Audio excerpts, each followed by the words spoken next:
2월호일 토요일입니다. 알길이 오늘 20번째 시간입니다. 오늘은 인간론, 인죄론, 죄에 빠진 인간이란 말이죠. 이 4번째 시간으로 은혜 언약이라고 하는 것을 한번 살펴보려고 합니다.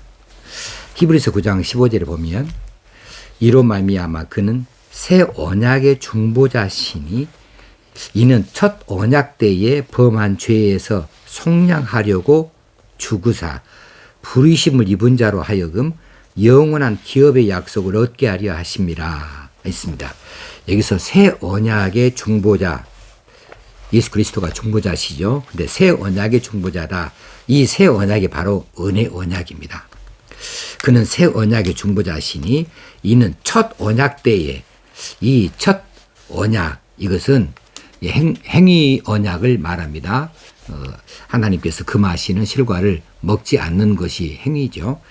그 첫 언약 때에 범한 죄에서 속량하시려고, 용서하시려고, 구속하시려고 중보자 대신 그분이 죽으사 부르심을 입은 자로 하여금, 이 부르심을 입은 자는 예수 그리스도의 복음외로 부름 받은 자들, 택함을 받은 자들이죠.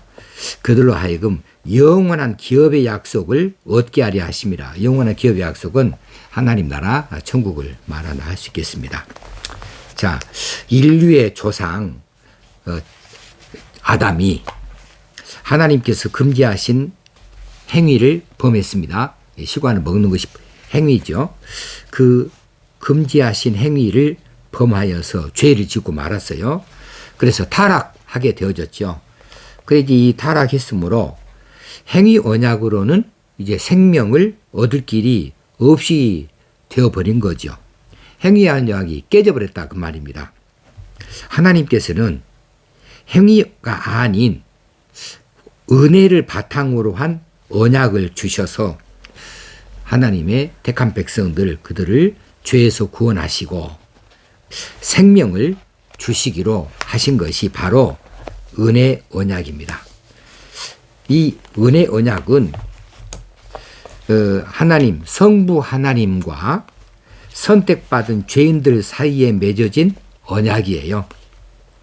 근데 이것도 일방적인 하나님의 언약이지 뭐 사람이 하나님과 사이에서 이렇게 하기로 했다고 그렇게 도장을 찍고 사인하고 할 수 있는 것은 아니죠. 하나님께서는 독생자를, 예수 그리스도를 세상에 보내시고 그를 믿는 자들, 그에 대한 믿음을 가진 자들을 구원하시겠다고 하는 약속을 하셨고, 택한 자들로 하여금 그 약속을 믿음으로 구원을 받게 하는 것, 이것이 바로 은혜 언약이죠. 그래서 이 은혜 언약은 순전히 은혜로만 구성이 되어져 있습니다. 순전히 하나님의 은혜로만 되어져 있다, 이렇게 볼 수 있는 거죠.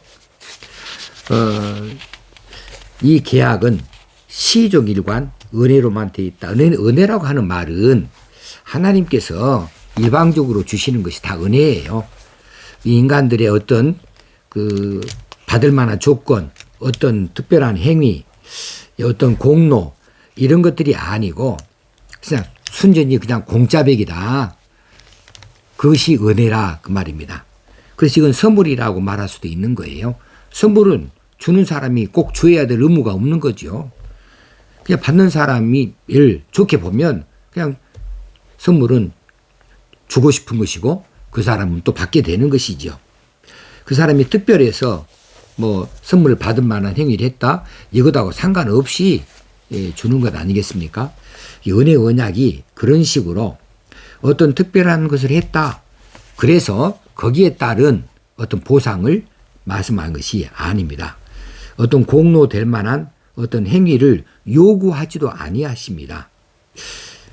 그렇게 일방적으로 하나님께서 하나님의 뜻에 합당한 자, 하나님께서 택한 자들을 구원하시려고 그들을 이 은혜 안으로 부르시는 것을 말하지요. 그래서 그들로 하여금 이 은혜를 받게 해서 하나님의 구원의 백성이 되게 하는 것이죠. 이 은혜 언약의 특성이 바로 은혜다, 순전히 하나님께서 주시는 그런 일방적인 하나님의 선물이다. 이렇게 볼 수 있겠습니다. 두 번째 은혜 언약의 특성은 영원한 계약이다라고 하는 거예요. 자, 인간은 행위 언약을 깨뜨렸습니다. 아담이 깨먹었어요. 그렇지만은 하나님께서는 계약에 대해서 항상 참 되시죠. 언제 하나님이 깨신 적 없으시죠. 그러므로 하나님께서 또다시 내신 이 은혜 언약은 결코 폐할 수가 없는 것이에요. 영원한 것이 될 수밖에 없다. 그런 의미에서 영원한 계약이다, 언약이다 말할 수 있겠습니다. 또 은혜 언약의 특성은 세 번째로는 특수한 언약이다. 은혜 언약의 범위가 광범위합니다. 이 언약은 특정한 인간만을 포함하기 때문에 특수한 언약이다 이렇게 말할 수 있어요. 신약 시대의 이 언약은 그 언약이 구약에서처럼 유대인들에게만 한정되는 것이 아니고 모든 만방의 민족들에게 다 그 혜택이 가고 거기까지 미치게 된다는 의미에서 볼 때는 보편적이라 이렇게 말할 수 있는데, 그런데 그 중에서도 하나님께서 택한 자, 특정한 사람에게만 이 은혜 언약이 입혀지므로 특수한 언약이다 이렇게 말할 수 있겠습니다. 네 번째로 은혜 언약의 특성은 단일한 계약이다. 이 언약은 딱 한 가지예요. 어느 시대든지 어떤 민족이든지 상관이 없이 본질적으로 같은 언약이에요. 그 약속이 동일합니다. 또 복음도 한 가지입니다. 믿음의 요구도 또 한 가지입니다. 또 이 은혜 언약을 이루는 중보자 예수 그리스도도 또 한 가지로 동일합니다. 이런 의미에서 은혜 언약은 단일성을 가지고 있다. 이것을 특성으로 말할 수 있겠습니다. 은혜 언약의 또 특성 다섯 번째, 조건적인과 동시에 무조건적인 언약이다. 은혜 언약은 예수 그리스도의 공로에 의존하는 것이지요. 그런 의미에서는 예수 그리스도를 통하여 이 은혜 언약이 이루어지니까 그런 측면에서는 조건적이라 이렇게 말할 수 있지만, 또 이 언약이 가져다 주는 그 결과로서의 기쁨들은 무조건적이라 말할 수가 있겠어요. 어떤 공로라도 의존하지 아니합니다. 어떤 행위도 요구하지 않습니다. 그러므로 무조건적인 언약이다 이렇게 또 한 가지로 말할 수 있겠죠. 그리고 여섯 번째는 유언적인 언약이다. 이것은 예수 그리스도의 죽음으로 말미암아서 이 언약이 이루어지기 때문에 유언적인 언약이다 이렇게 말할 수 있겠고요. 그 다음으로 이 은혜 언약의 중보자가 있습니다. 아까 히브리서 9장 15절에서 본 대로 새 언약의 중보자시니, 그분이 누구냐 하면 바로 예수 그리스도라고 하는 거죠. 자, 이 중보자가 이 은혜 언약에는 있습니다. 그러나 행위 언약 때에는 중보자가 없어요. 인간들이 바로 당사자였는데 은혜 언약에 있어서는 이것을 이루어 주시는 중보자가 계셔서 그분이 바로 하나님의 독생자로서 세상에 오신 예수 그리스도, 그분이 중보자로 그리스도께서 나서신다 해서 중보자가 있다는 사실이죠. 은혜 언약 안에 있는 이 참여자들을 우리가 또 살필 수 있겠습니다. 어떤 참여자가 이 은혜 언약 안에 들어있게 되어지는가 하면은, 언약 안에 있는 그 장년, 성인들을 말합니다. 왜냐하면은 어린 아이들은 이해하지 못하고 또 그들이 이성이 다 자라나지 못하기 까닭에 이 언약을 이해할 수가 없어요. 그런데 장년, 성인들은 이 약속이, 은혜 언약의 약속이 어떤 것인지를 알게 되어지니까 그들이 이성으로 깨달을 수 있죠. 그래서 그 성인된 이 장년들이 신앙을 고백하게 되어지므로 자신의 신앙을 고백하게 되어지는데, 그것도 자원해서 하는 거예요. 강조를 하는 것이 아니고, 그렇게 해서 이 언약에 참가할 수가 있습니다. 근데 그들의 이 신앙이 거짓이거나 가식적이거나 그 고백이 허위일 때는 이것을 언약이라고 말하지 아니하죠. 이건 가짜이니까. 그리고 두 번째는 언약 안에 있는 이 성도들의 자녀들, 이들을 말합니다. 하나님의 약속은 성도들뿐만 아니라 성도들의 자녀들의 생애 속에서도 실현이 되어지는 거예요. 그래서 유아 세례가 의미가 있는 겁니다. 이 어린 아이들이, 이 성도의 자녀들이 이 신앙이 성장하고 그들의 이성이 이제 반듯하게 서기 전까지는 그들이 신앙에 반역하지 아니하는 한 그들은 새 생명을 소유하고 있다고 하는 사실을 전제하고 있는 거예요. 이것이 언약 안에 참여하게 되어지는 자들이 될 수 있다는 거죠. 그런데 이 성도들의 자녀도 성장하고 나면은 이제 어른이 되어서 자신들의 이성으로 자신들의 자발적인 자원하에서 진정으로 신앙 고백을 함으로 그 언약의 책임을 가져야 되는 것이죠. 그렇게 하지 아니하고 있다고 한다면 성인이 되어져서 그들이 이 은혜 언약의 고백을 하지 아니한다고 하면 이 언약의 파괴자가 되어지므로 이 언약의 안에 들어오지 못하게 되어집니다. 그러나 그 전에 어린 아이 때 있을 때에는 그때까지는 이 언약 안에서 보호를 받게 되어지는 거죠. 이 보호의 책임은 그 부모에게 있는 거죠.